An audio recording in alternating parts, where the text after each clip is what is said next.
Okay, good morning everyone.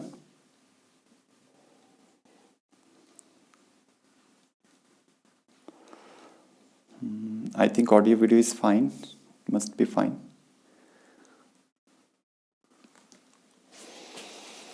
Okay, so let us start. ठीक है, कल हमने अपना बेसिक मैथमेटिक्स स्टार्ट किया था. Let us take it ahead.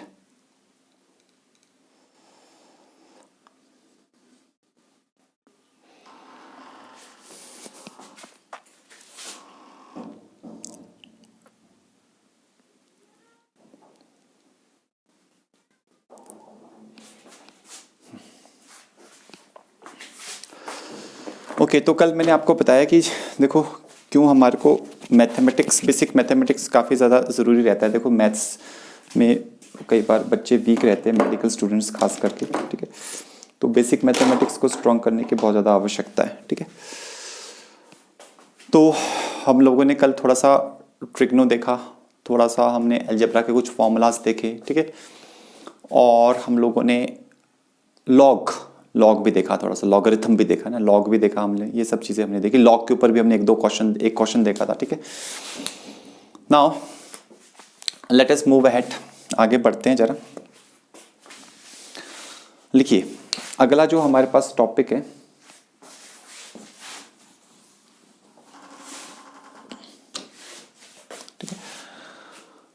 जो बेसिक मैथमेटिक्स में ही है हमारे पास, that is binomial theorem.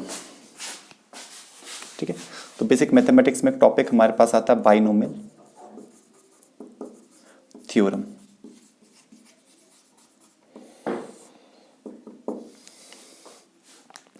Binomial theorem जो है, binomial theorem is what? Binomial theorem is there to find out the binomial theorem का फायदा क्या होता है हमारे को. बाइनोमियल थ्योरम का फायदा होता है to do some kind of approximations. कुछ अप्रोक्सीमेशंस की जरूरत पड़ती है हमारे को फिजिक्स में. ठीक है, to do those approximations we use the binomial theorem. तो मैथ्स में ये बहुत बड़ा टॉपिक है, लेकिन यहां पर हमारे पास क्या है, बाइनोमियल थ्योरम की स्टेटमेंट ये है, if mod of x is very very small as compared to 1. अगर mod of x जो है that is very small as compared to 1, then 1 plus x की power n is equal to 1 plus nx. approximately equal. exactly equal तो नहीं होता है, but it is approximately equal to this. 1 plus x की power n is approximately equal to 1 plus nx. ठीक है, तो लेकिन ये कब है? ये तभी है जब ये x इस 1 से काफी छोटा हो. फॉर एग्जाम्पल मान लो आपके पास ऐसे करके हो 1 plus 0.001 to the power of 2, ये निकालना है. मान लो ऐसे करके आपके पास. ठीक है, तो हम a plus B whole square के फॉर्मूले से भी निकाल सकते हैं. A square plus B square plus 2ab वो कर सकते हैं हम, there is no doubt in that. ठीक है, लेकिन हम एक और तरीके से भी कर सकते हैं बाइनोमियल थ्योरम लगा करके. ये n है, n को सामने मल्टीप्लाई कर दो तो 1 प्लस n टाइम्स 0.001 ऐसे करके लिखा जा सकता है, देयर इज नो डाउट. तो इसको ये बन जाएगा 1 प्लस यहाँ पे आ जाएगा 0.002 1 प्लस 0.002 ये ऐसे करके बन जाएगा हमारे पास. ठीक है, और अल्टीमेटली ये आपके पास आ जाएगा 1.002. तो इस तरीके से आप इसको कर सकते हो. This is how you can solve it.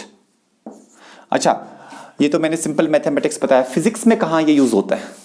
Physics में जैसे एक चैप्टर अभी हम करेंगे यहाँ फर्स्ट यूनिट में, एरर्स, वहां पर यूज होता था सबसे ज्यादा पहले. ठीक है, सबसे पहले वहां पे यूज होता है. उसके बाद ग्रेविटेशन नाम का एक चैप्टर है, उसमें यूज होता है. ठीक है, उसके बाद आगे भी प्रॉपर्टीज ऑफ मैटर में भी यूज होता है. ठीक है, तो मैं एक छोटा सा आपको बताता हूं जरा, है ना, ग्रेविटेशन में बताते हैं. ठीक है, एक एग्जांपल लेते हैं. तो लिखिए, given that small g is equal to g into me upon R E square. g होता है gravitational constant, small g is acceleration due to gravity, me is mass of earth, re is radius of earth. given that small g is equal to this, and acceleration due to gravity at a height h,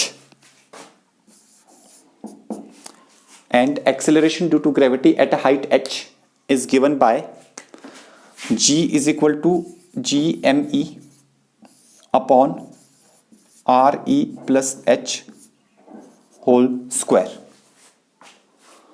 gme upon re plus h whole square. ठीक है, if question में क्या है, if h is very very small as compare to re, height is very small as compare to radius of earth, prove that, अच्छा इसको g dash कहते हैं ना, g dash, prove that this is g dash, this is g, so prove that g dash is equal to g into 1 minus 2h upon re.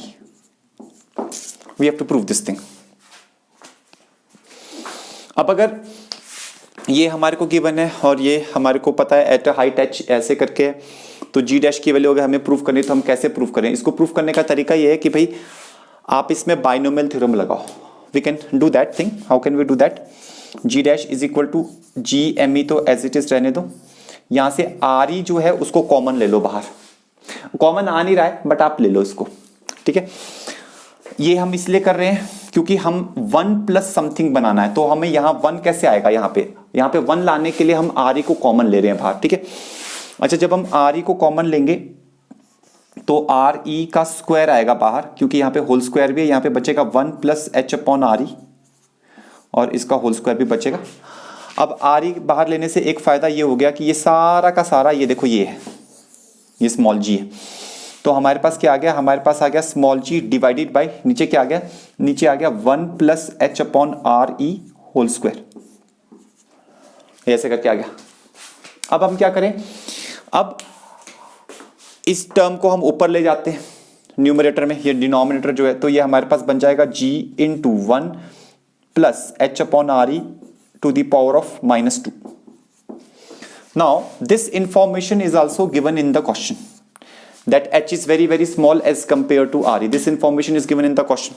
So let's do one thing. re को left hand side ले जाते हैं, तो ये आ जाएगा h upon re is very very small as compared to 1. तो ये देखो, ये जो h upon re है 1 से बहुत छोटा है, और अगर ये x 1 से बहुत छोटा है, mod of x is very very small as compared to 1, तभी बाइनोमियल थ्योरम एप्लीकेबल होती है. तो बाइनोमियल थ्योरम ऐसे हर कहीं नहीं लगाते, पहले हम चेक करते हैं कि एप्लीकेबल भी है कि नहीं. एप्लीकेबल होने की कंडीशन क्या है? एप्लीकेबल होने की कंडीशन ये है कि 1 प्लस x की फॉर्म हो. यहां पावर में कुछ भी हो सकता है ना, पॉजिटिव नंबर, नेगेटिव नंबर, कोई फ्रैक्शन हो सकता है, 1/2, 2/3, कुछ भी हो सकता है. पावर में n में कुछ भी हो सकता है यहां पे, देयर इज नो डाउट. ठीक है, बस ये जो x है इसकी positive value that should be very very small as compare to 1. 1 से काफी छोटी इसकी वैल्यू रहनी चाहिए. ठीक है, तो अगर ऐसे करके है तो 1 प्लस x की पावर n, ये n सामने गिर जाएगा, तो यहां पर अब हम लगा सकते हैं 1 प्लस ये जो h बाई आर ई है, h by R E is very small as compare to 1. ठीक है, so we can apply this thing. तो हमारे पास क्या आ जाएगा? ये आ जाएगा g इंटू 1 -2 सामने ले आओ, तो ये आ जाएगा -2h upon R E. g into 1 -2h upon R E. Okay, so this is g dash. So this is the value of g dash. g dash is the acceleration. तो हमने prove कर दिया, देखो we have proved this thing.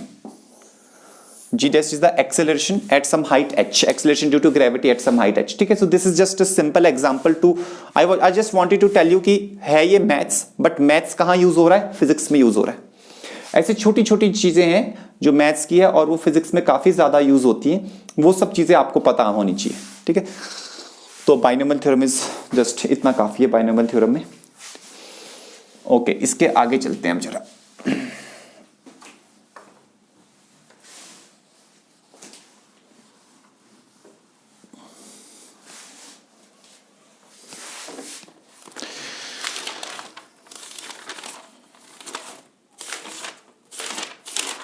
Okay, after binomial theorem,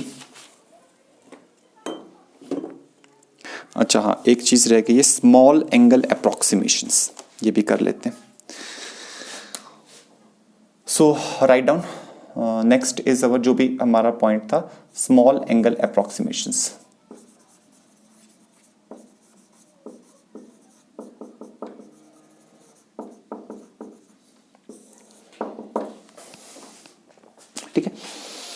small angle approximations भी use होती हैं मैं physics में, खासकर ऑप्टिक्स में, सबसे ज्यादा ऑप्टिक्स में यूज होती है। बाकी जगह पर भी यूज होती है थोड़ा कम, लेकिन ऑप्टिक्स में यूज होती है, काफी ज्यादा यूज होती है। ठीक है, क्या कहता है स्मॉल एंगल अप्रोक्सीमेशंस? लिखिए, if angle theta is in radians and is very small.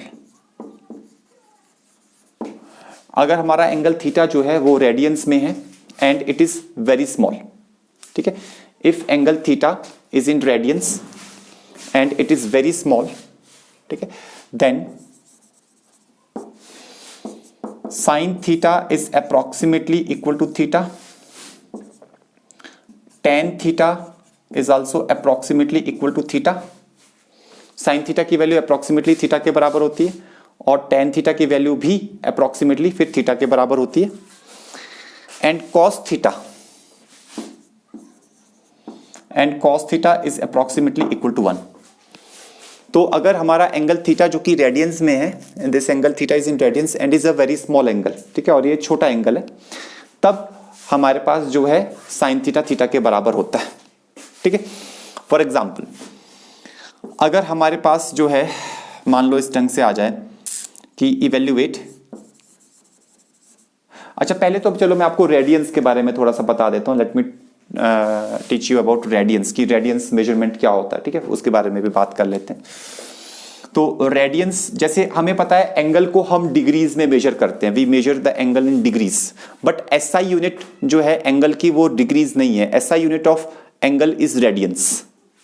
Okay, so हमारे को एंगल को रेडियंस में मेजर करना आना चाहिए। रेडियन का मतलब क्या होता है बेसिकली, मान लो हमारे पास एक सर्कल है, ठीक है, और ये सर्कल का सेंटर है, this the centre of the circle, और इस सर्कल के ऊपर एक आर्क है, यहां से लेकर यहां तक की एक आर्क है, ठीक है। अच्छा, अब ये आर्क है यहां पे, तो यहां पर हमारे पास जो है हमने क्या किया, यहां से इसको ऐसे करके ज्वाइन किया, ठीक है, और ये जो आर्क है, ये आर्क यहां पर कोई एंगल सबटेंड कर रही है, that angle is theta, length of this arc is L, radius of the circle is R. These are the informations that are given to us. Okay, now what?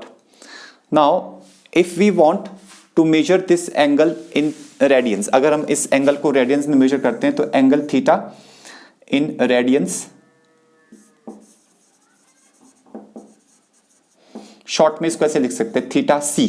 C stands for actually circular measurement, ठीक है, तो radiance circle से इसका concept है, तो इसलिए वहां पे यूज कर लेते हैं। That is defined as the length of the arc, length of the arc, let us suppose the name of the arc is A B, so length of the arc A B upon radius, length of the arc, this arc upon radius, this is how we define the angle theta in radians. तो angle theta in radians is this much. Okay, simple way में you can write it as theta is equal to L by R. पहली चीज ये। अच्छा, दूसरी चीज क्या है, मान लो सर्कल में हमारे पास, हमने सर्कल को चार भागों में बांट दिया, centre of the circle origin ले लिया, चार इक्वल भागों में बांट दिया। अब ये हमारे पास ओरिजिन है, यही सेंटर ऑफ सर्कल भी है, ठीक है, और ये हमारे पास ए बी लेंथ है। तो ये एक्स एक्सिस और ये वाई एक्सिस के बीच में एंगल कितना होता है, ये डिग्रीज के टर्म्स में हमें पता है 90 डिग्रीज। इसी एंगल को हम रेडियन के टर्म्स में निकाल सकते हैं, सी हाउ, इस फॉर्मूले को यूज करके। तो अगर यही एंगल हमारे पास, यही एंगल अगर हमारे पास थीटा रेडियंस है, ठीक है, तो हम इस थीटा को कह सकते हैं length of the arc, this is A B, तो हम कह सकते हैं length of the arc A B divided by radius, ऐसा कह सकते हैं, we can say it like that. Okay, now what is the length of the arc, total circle की लेंथ कितनी होती है, वो होती है 2 पाई आर, ठीक है, और यहां से ए से लेकर के बी तक की ये जो आर्क है, इस आर्क की लेंथ कितनी होगी, 2 पाई आर का 1/4 ऑफ 2 पाई आर। ओके, तो 1/4 ऑफ 2 पाई आर, तो ये आ जाएगा 2 pi R by 4 divided by radius, radius is R. तो आर से आर कैंसिल हो गया, तो एंगल थीटा क्या आएगा, 2 से यहां पे 2 कैंसिल हो गया, तो एंगल थीटा आ जाएगा आपके पास pi by 2 radians. Angle theta is equal to pi by 2 radians, ये ऐसे करके आ जाएगा, ठीक है। तो पाई बाई 2 रेडियंस आ गया। अब एंगल थीटा 90 डिग्रीज भी है, so 90 degrees is equal to pi by 2 radiance.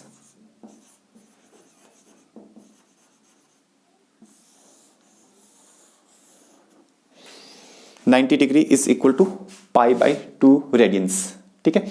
So angle theta is pi by 2 radians and 90 degrees that is equal to pi by 2 radians. तो ये थीटा को 90 degree, तो यहां से एक रिलेशनशिप आया जो कि काफी इंपॉर्टेंट है, 2 से वहां मल्टीप्लाई कर दो, जो कि आपको पहले भी पता होगा, 180 degrees is equal to pi radians.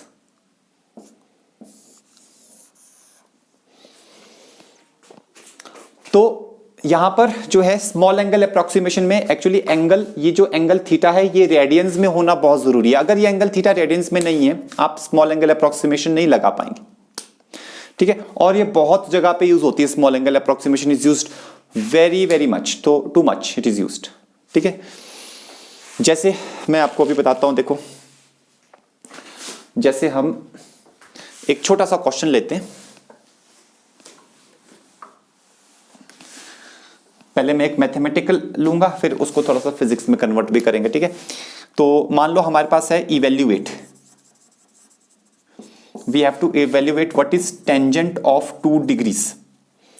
तो सबसे पहले आपको ये एंगल देखना है, क्या ये रेडियंस में है? नहीं, ये डिग्रीज में। पहले डिग्रीज को रेडियंस में कन्वर्ट करो। उसको कन्वर्ट करने के लिए हमारे को अभी रिलेशनशिप पता लगा, 180 degrees is equal to pi radians. तो 1 डिग्री कितना हो जाएगा? Pi by 180।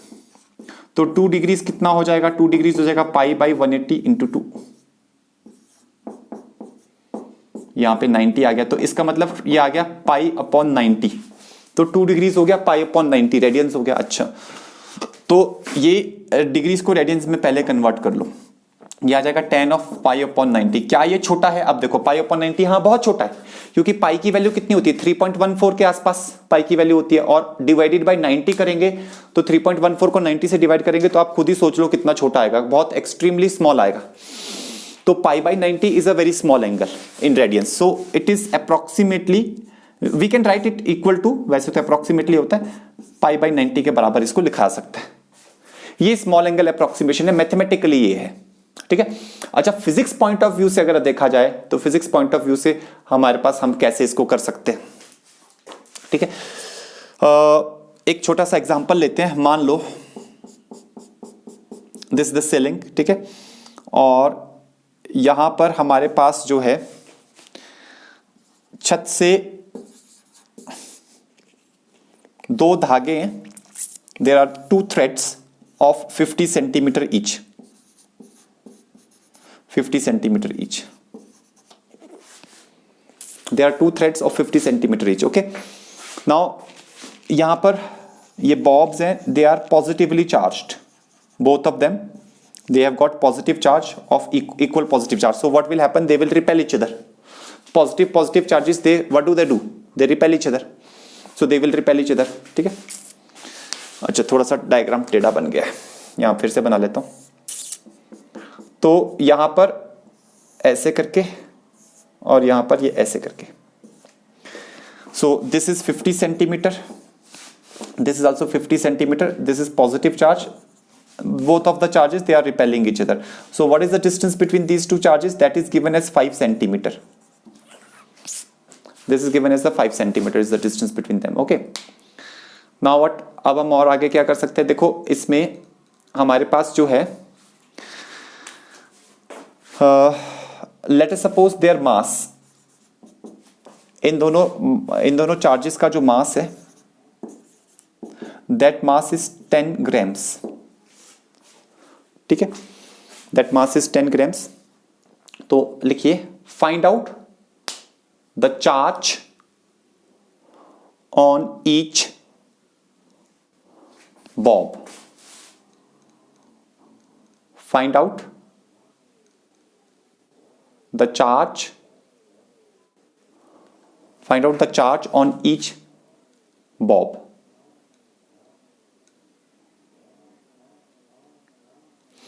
तो हर एक के ऊपर चार्ज कितना होगा वो हमें बताना है, we have to tell.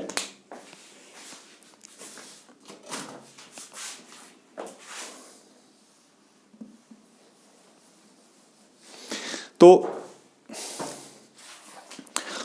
Simple मतलब इसमें स्मॉल एंगल अप्रोक्सीमेशन लगेगा और सिंपल एक चीज लगेगी, अगर आपको याद हो फोर्स, इलेक्ट्रोस्टैटिक फोर्स का फॉर्मूला क्या होता था, K Q1 Q2 upon R square. यहां पे जो फोर्स ऑफ रिपल्शन होगा इस डायरेक्शन में वो इलेक्ट्रोस्टैटिक फोर्स होगा, ये FE लिख लेते हैं इसको, FE। यहां पर भी पॉजिटिव पॉजिटिव रिपेल करेंगे, कौन सा फोर्स होता है, इलेक्ट्रोस्टैटिक फोर्स ऑफ रिपल्शन होता है। अच्छा, वेट mg, मास दोनों का बराबर है 10 ग्राम से, weight mg is acting in the downward direction. यहां पर भी वेट जो है that mg is acting in the downward direction.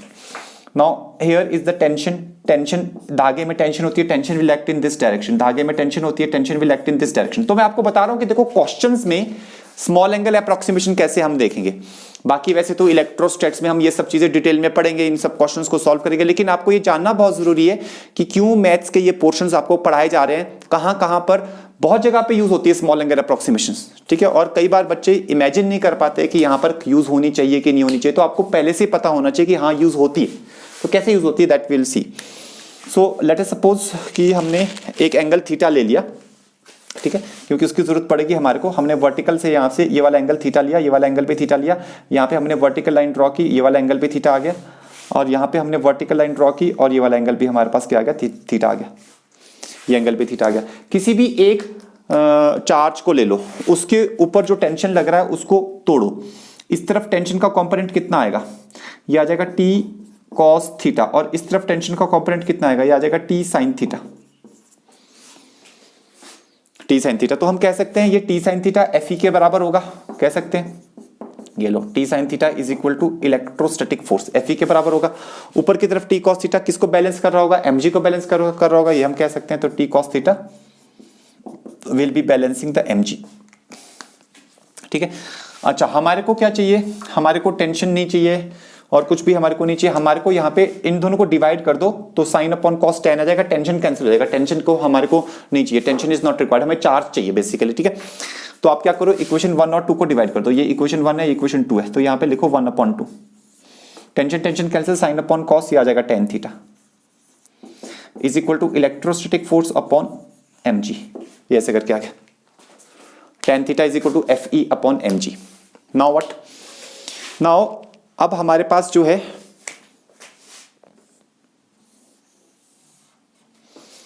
Ten theta will be Fe upon mg, ठीक है, ये ऐसे करके आ गया। अच्छा, अब हमारे पास क्या है, अब हम यहां पे जो है टेन थीटा हमने निकाल दिया। अब हम देखते हैं जरा इस एंगल को, अगर हम ये ट्राइंगल ले, ये वाला triangle, if we take this triangle, इस ट्राइंगल में ये लेंथ 50 सेंटीमीटर यहां बना रहा हूं मैं इस ट्राइंगल को, आप ध्यान से इस ट्राइंगल को देखना, ये एंगल थीटा है, ये एंगल 90 है, ये एंगल यहां 90 है, ठीक है। ये लेंथ 50 सेंटीमीटर की है और ये टोटल लेंथ 5 सेंटीमीटर है, उसका आधा कितना होता है, 5 सेंटीमीटर का जो आधा होता है वो होता है 2.5 सेंटीमीटर, तो ये 2.5 सेंटीमीटर है, ठीक है। नाउ यहां पर अगर मैं साइन थीटा लूं,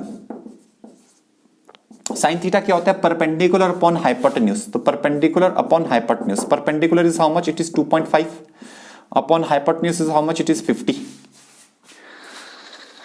तो अगर मैं इसको सॉल्व करूं, ये आ जाएगा 25 अपॉन 500, तो आप इसको देखोगे आ जाएगा 25 20 1/20, sine theta is coming out as 1/20, sin theta is coming out as 1/20, this is very very small, ठीक है। sin theta is coming out as 1/20, 1/20 is very very small. Now we can apply small angle approximation. हमें tan theta चाहिए, हमें tan theta चाहिए ना, और sin theta 1/20 है, तो अगर हम स्मॉल एंगल अप्रोक्सीमेशन यहां पे अप्लाई करेंगे तो हमारा काम बहुत आसान हो जाएगा। कैसे, हमारे को पता है कि जब एंगल स्मॉल होते हैं तो sin theta थीटा के बराबर होता है और टेन थीटा भी अप्रोक्सीमेटली थीटा के बराबर होता है। तो यहां से क्या पता चला, यहां से पता चला कि sine theta is approximately equal to tan theta, क्योंकि दोनों के दोनों थीटा के बराबर होते हैं, सिंपल सी बात है।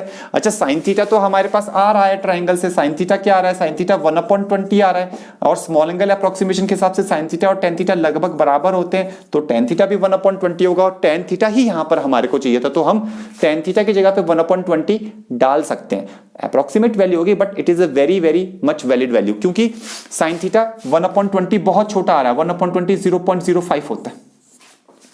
तो आप देख सकते हो sine theta is coming out as very small, ठीक है।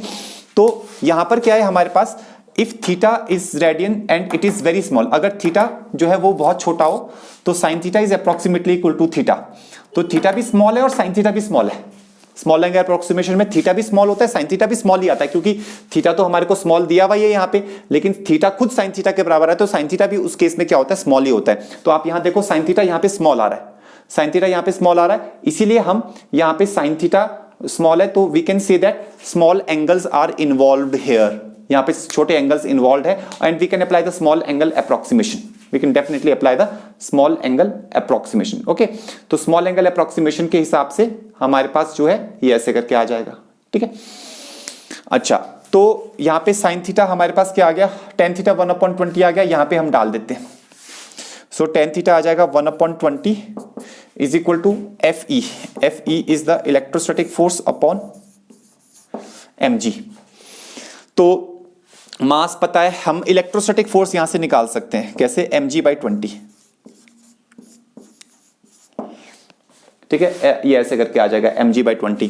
What is mass, mass is your 10 grams, it was given as 10 grams, इसको केजी में कन्वर्ट करो, 10⁻³ से मल्टीप्लाई करो, g की वैल्यू है 10 डिवाइडेड बाई 20 कर दो, तो 1 0 से 1 0 ये कैंसिल, 1 0 से 1 0 ये कैंसिल, -2 आ गया। तो इलेक्ट्रोस्टैटिक फोर्स बहुत छोटा आ रहा है, 10⁻², उस नीचे ले जाओ तो 1/200, इलेक्ट्रोस्टैटिक फोर्स भी काफी छोटा आ रहा है। और फिर इलेक्ट्रोस्टैटिक फोर्स से हम फिर निकाल सकते हैं, चार्ज की वैल्यू हमने निकालनी है, ठीक है। खैर वो आप निकाल सकते हो, k q1 into q2 kq² upon, ये डिस्टेंस कितना है, ये डिस्टेंस है 5 सेंटीमीटर, तो 5/100 का whole square, this is equal to 1/200। k की वैल्यू हमारे को पता है, k की वैल्यू कितनी होती है, that is 9 into 10⁻⁹, this is the value of k, ठीक है। तो यहां पे डाल देता हूं, कैलकुलेट कर लेता हूं इसको फटाफट से।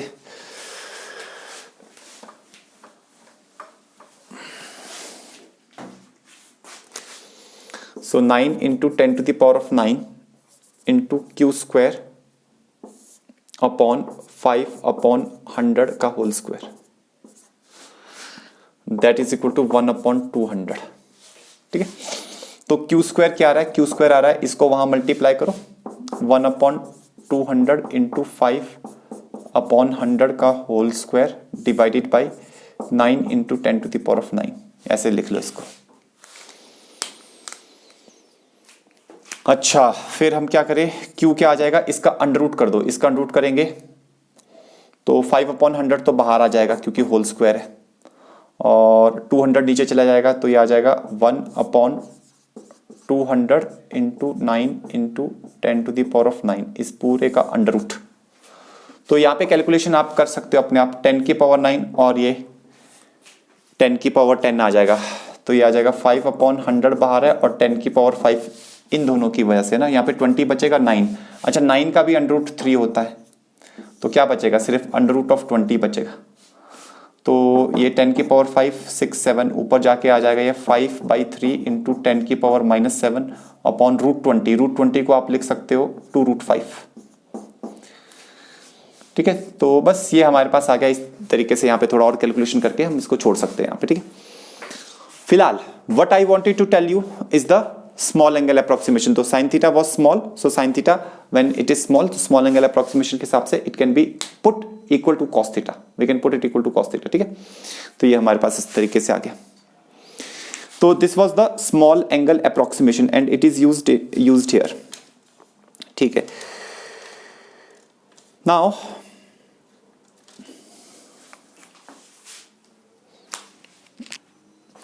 अब हमारे पास यहाँ पे कुछ ऐसे फॉर्मूलेज भी हैं जो कि एपी जीपी के फॉर्मूलेज भी यूज होते हैं, ठीक है ना, कई बार यूज हो जाते हैं, ठीक है। तो उनको भी हम थोड़ा देख लेते हैं, ठीक है। अच्छा, एपी तो चलो सब लोगों ने वैसे 10th में पढ़ा ही होता है, ठीक है। और जीपी जो होता है, जीपी के कई जगहों पे फॉर्मूले यूज होते हैं, और फिर ये भी अलजेब्रा का ही पार्ट है, वहां पर भी स्टूडेंट फंस जाता है, मेडिकल स्टूडेंट वहां फंस जाता है, ठीक है।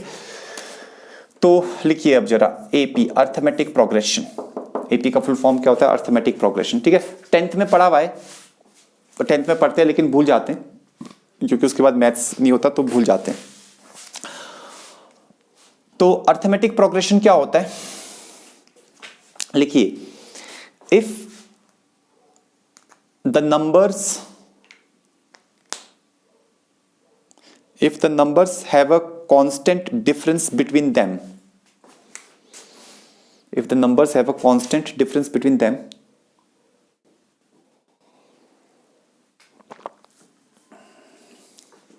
they are said to be in AP.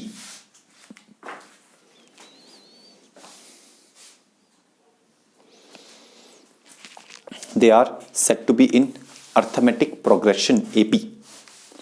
जैसे एग्जाम्पल के तौर पे 2, 5, 8, 11, 14 एंड सो ऑन। देखो इन दोनों के बीच का डिफरेंस क्या है? 3। 5 और 8 के बीच का डिफरेंस क्या है? 3। 8 और 11 के बीच का डिफरेंस क्या है? 3। किन्हीं भी दो नंबर्स के बीच का जो डिफरेंस है, that difference is actually 3।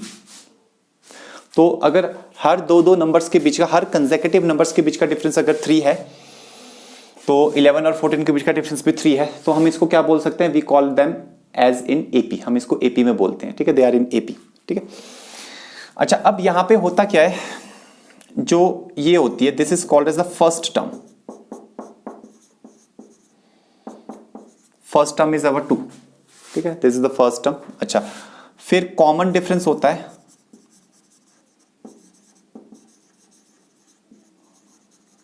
Common difference क्या होता है? इन दोनों के बीच का difference 5 - 2 that is equal to 3, ठीक है। 5 - 2 इज equal to 3, this is the common difference. Okay, common difference is 3। अच्छा, ये और उसके बाद हमारे पास यहाँ पे दो फॉर्मूले हैं। सबसे पहला फॉर्मूला ये है ना, सबसे पहला फॉर्मूला होता है nth टर्म, tn से भी बोलते हैं या an से भी बोल सकते हैं, ठीक है, ठीक है। इसके लिए हमारे पास क्या होता है? a प्लस, अच्छा फर्स्ट टर्म जो होता है इसको a से रिप्रेजेंट करते हैं, कॉमन डिफरेंस जो होता है इसको d से रिप्रेजेंट करते हैं। ये सिंबल्स हैं। First term is represented by a and common difference is represented by d, ठीक है। This are symbolized like this. अच्छा, अब जो है यहां पर nth टर्म कभी भी